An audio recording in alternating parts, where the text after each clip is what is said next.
Sometimes I know students can get a little bit down about the job search.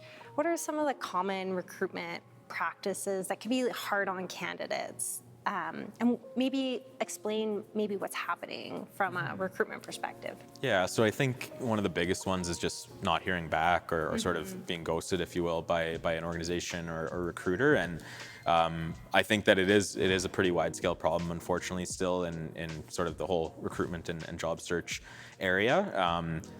At the end of the day, it comes back to capacity.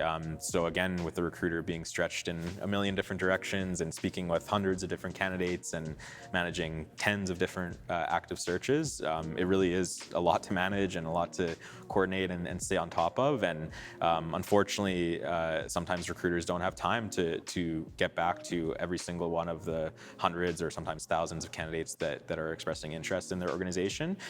So there's a whole variety of reasons that could come into play as to why a candidate might not hear back.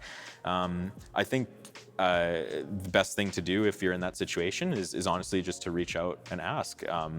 Most recruiters that I know, myself included, that are sometimes not able to give all of that feedback on an individual basis up front, they will still take the time if asked directly, if a candidate follows up with them and asks them for some specific feedback on why their application was rejected or why it wasn't a fit.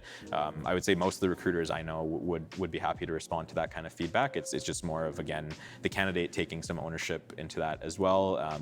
That's, again, not necessarily how it should be, but it is the way things are. So having or being able to take a bit of that ownership and reach out, ask for further feedback, it not only shows initiative and sort of that continuous learner's mindset, so it could potentially build a stronger, long-lasting relationship with the organization, but it also shows the recruiter or hiring leader that that candidate is serious and they've actually taken the time to follow up and they want to actively learn more about how they could do better. So I think that most recruiters and hiring leaders, or I'd like to think that most would be happy to give that sort of feedback in those instances.